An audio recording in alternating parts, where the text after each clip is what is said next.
I'm Corbett Wall with DV Auction, here with your feeder flash for Thursday, October the 24th, brought to you in part by Kansas Regenerative Medical Center. These guys are pioneers in the regenerative medical field, and they run one of the first and largest standalone stem cell treatment centers in the Midwest. For more information, go to kansasrmc.com. Indian summer is dry. And I mean serious dry. The entire plains is dry from top to bottom. And, it's just been unseasonably hot too. And, people say climate change. I think we're going to have climate change whether we had cows burping and farting or not. But it is unseasonably hot. And most producers can't wait for the temperatures to get consistently cooler.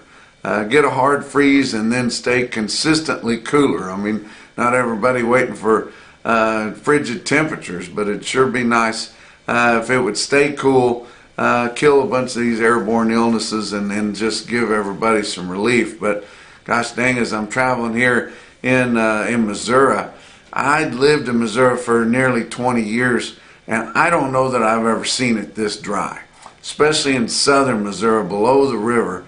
It is terrible, terrible dry. The trees are changing and the leaves and the grass are the same color. You just don't see that this time of year, and it is terrible dry. I was in Vienna, Missouri on Wednesday, and Freddie Green, a buyer there, he told me it is so dry that the snakes are drinking out of the cattle waterers, and I kind of laughed, and then he showed me a picture of it actually happening. Ooh, my gosh, it is dry, but it is terrible. Now, luckily, had a good spring in most all places. As widespread as the dryness is, we had a really good spring and a really good early summer. It seemed like the 4th of July is when they turned the spigot off and closed up all the water there. But since we did have that good spring and that good early summer, feed is plentiful. And there's tons of hay. There's a lot of good silage put up. Of course, had a great crop so far of corn harvest there, and but just not going to be a lot of fall grazing, and they look for that, especially in Missouri here.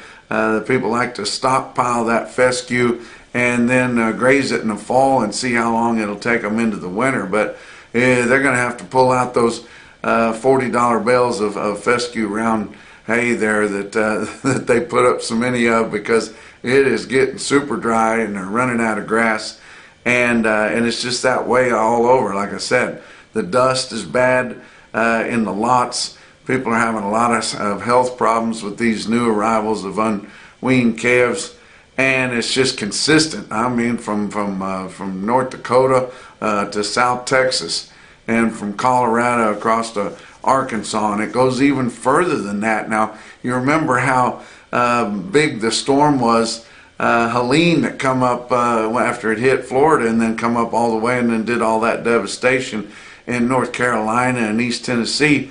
Well, after that they haven't had a drop. And I saw where Atlanta, the city of Atlanta, as far as they've gone back in record keeping, has never had an entire month without any measurable rainfall at all.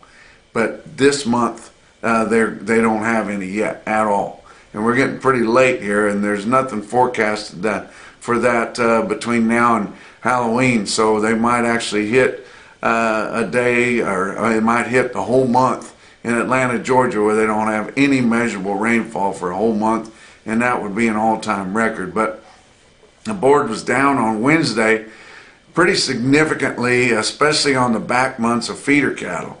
And I told you guys on the last Feeder Flash episode to get your LRPs done. I didn't know it was going to go down that fast, but lost a lot of ground on your back months, or on your coverage prices going out in the back end of your feeder cattle board there. But cash cattle prices, all classes, are really good. I mean, they're just remarkably good. And don't keep thinking, oh my gosh, this thing, it's got to get better, it's got to get better. Look at it, and look at it in relation to history. And don't just look at it in relation to this past spring. Look at it overall. I mean, these prices are really, really good. from fat cattle prices, you know, to calves to yearlings, just everything is selling really well. We're having fun every month with our Punchy Pick of the Month contest. If you guys have a punchy pick, it doesn't have to be brand new. Nobody's checking on that. But if you've got a punchy pick on your phone and you'd like to enter the contest, just email that punchy pick to punchy@nationalbeefwire.com. You're automatically entered. If you win the grand prize, you're going to get a giant box delivered to your house that is full of swag from the Feeder Flash, National Beef Wire, Beaver Feed Company in Beaver, Oklahoma, that's been a sponsor from the Punchy Pick of the Month contest from the very beginning. Beaver County Stockyards, of course, they do a lot of sponsorship with us, but they've been there from the beginning on the Punchy Pick of the Month contest. And also Fairpiece, and you're going to get a whole case of that Fairpiece, that revolutionary product that is scientifically proven. And I am talking to people in all my travels that are telling me how well that Fairpiece is working for them. And they won't wean calves without it. And if you're doing about everything you can, you're still having trouble, just try it. For no more than it costs. You can't afford not to try it. And I'll try to remember to attach a video at the end of this Feeder Flash episode to tell you how some of these people are getting along with it. But you look at your board for Wednesday, October, live cattle futures were down 42 cents at 187.62. December was down a quarters all at 187.87. And your back months on live cattle were down, but hardly any, just from a nickel to a quarter down all the way through your back months. Now you get on feeder cattle, and that was a little bit different. October feeder cattle were down 85 cents at 248.57. November down $1.70 at 247.22. And then your far out back months were all down big from 210 to 262 lower. Your grains were up, but not enough to cause all that. But December corn was up 2.5 cents a bushel at 4.19. On Wednesday, your beans for November up 5 3/4 cents at 9.97.5, and then your hard red winter wheat for December down just a penny a bushel at 5.85.5. Your fat cattle trade is very, very slow. Gives you a good idea that there's a good chance for it to be higher, as those cattle feeders, the few that sell negotiated cash, that they haven't tripped yet at all. We saw 100 head sell in Iowa at 186.50. There had to have been some kind of a deal on that because nobody else would sell under 188. But we haven't seen anything trade in Nebraska to speak of at all, and then not a hoof in Kansas or Texas. And so we'll see what happens here on Thursday, and they may be waiting for the cattle and feed report to come out. It's hard to say, but just hardly any trade at all on a direct basis negotiated. Did have some fat cattle auctions up there in the Northern Plains. Sioux Falls Regional Livestock in Worthing, South Dakota. That's a DVAuction broadcaster there. That's 1,700 head of slaughter cattle. The fat cattle sold $2 to $3 higher, with conventional fed cattle selling from 186.5 to 194.5, and then program cattle as much as $6 higher, and they were selling from 186.5 to 195. So pretty good market there at Sioux Falls Regional on their fat cattle auction. How about Glacial Lakes in Watertown, South Dakota? That's 700 head of slaughter cattle there. Their fat cattle sold $1 to $2 higher, with conventional cattle from 184 to 189 and program cattle from 189 to 191. Fat fed cows there in Watertown selling from 136 to 142. Pretty good market in your sale rings, selling fat cattle in a negotiated manner with competition. And that's a key that we're missing so much on a direct basis there.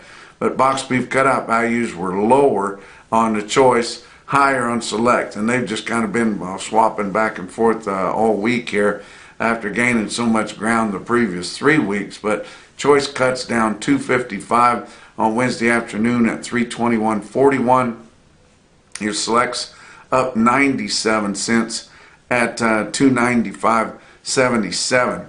Your slaughter, just barely keeping up there. 367,000 estimated cattle slaughter through the first 3 days of the week.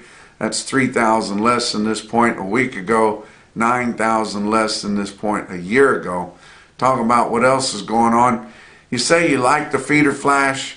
You have to drive from one place to the other to check cattle, or you're driving to a sale barn, or you're stuck in your pickup or in your tractor from different times, and you'd like to see the feeder flash on a more regular basis. You're not up on all the tricks that your phone can do. You have a hard time navigating through YouTube or through your emails on your phone. Well, here's an easy way to do it. Just text the word flash to 209 Corbett or 209-267-2488, and then it'll be texted to you, the link to this report every business day. Make it pretty easy for you right there. Let's talk about your feeder cattle market. Your real-time index on DVAuction, based on an 800-pound cash auction steer up through your middle 12 states.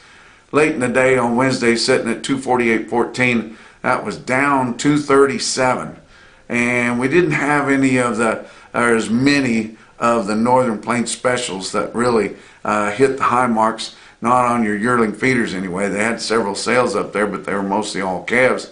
And then we had several high volume sales in the Southern Plains selling the bigger feeders, and then that just kind of took a toll on your index levels. Your latest CME cash feeder cattle index, not including any of the Wednesday sales, was sitting at 250.17. Got a big sale coming up, another one at Stockman's Livestock Exchange in the East Barn on Thursday. Probably 4,000 fancy calves there. They had a calf sale in the West Barn on Tuesday, and I mean they're just right across the tracks from each other, and owned by the same good set of guys there, but they just have customers that prefer one barn or the other. And you know, and you see a lot of those Northern Plains sales up there having 2 and 3 sales a week. You think, my gosh, how can they do that? Well, they have to make hay. They have about 3 months there where they really have to hustle, and that makes their whole year. But check out the Stockman's Livestock Exchange in Dickinson, North Dakota on the East Barn. It's on DVAuction.com. You can view and bid that sale right there. Let's talk about your big sales on Wednesday. OKC West, El Reno, Oklahoma. DV Auction broadcaster there. We're sure proud to be with them. That 8,600 for the 2-day sale with calves on Tuesday and feeders on Wednesday. The feeder steers were steady to $4 higher on Wednesday. Your feeder heifers were mostly steady. Calves on Tuesday were uneven, just like they are in most sales, with big discounts on your fleshy ballers. Not as much discount on some fair condition ballers that have had at least 1 round of shots, and if they have 2 rounds, they're selling pretty close. Then of course you have the long time weaned calves selling really respectable there. But you look at your NationalBeefWire stick out sale of the day, and it was El Reno, and this is on their Wednesday feeder sale, and this just gives you a really good indicator of what the feeder market is in the Southern Plains. This is absolutely what it is. They had 461 head of 6-weight steers for the feeder sale on Wednesday at El Reno. They averaged 683 with a weighted average price on all of them of 261.71. 735 head of 7-weight steers averaged 747 at 254.89. They had 1,151 head of 8-weight feeder steers in El Reno, Oklahoma. They averaged 867 pounds with a weighted average price of 241.37. There was 291 head of 9-weight steers in El Reno. They averaged 946 at 229.47. Look at some heifers, the well-represented weight groups on the feeder heifers on Wednesday.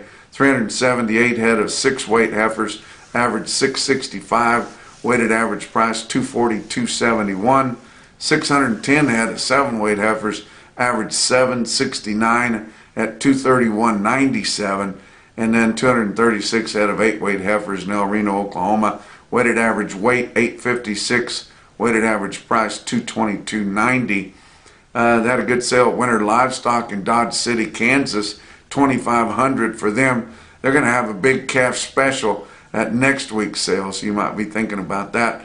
Feeder steers in Dodge City were steady to $4 higher.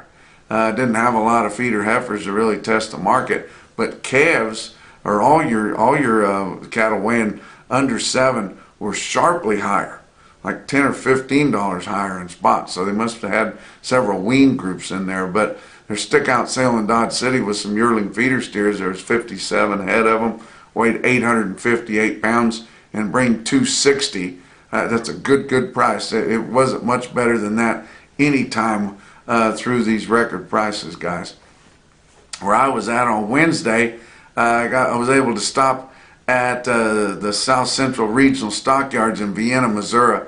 That's one of my favorite sale barns. I haven't been there in years, but that auction family there, the Patton family with Dave and Pam, you see Dave up there auctioneering, and then Bill and Ross doing the grunt work in the back. Well, Bill sells most of the cattle there on the high time, but they both work out back, and they run that as a family operation. They're my kind of people, and I enjoyed getting to visit with them most of the afternoon on Wednesday, so I was tickled to do that. And they had a hell of a sale there too. Check out this price, and you see this is a rare picture of Jimmy Craig calling plays from his seat out in the crowd there. And included in the run there at South Central Regional Stockyards was 64 steer calves, and they were weaned, weighed 628, and bring 290, 250.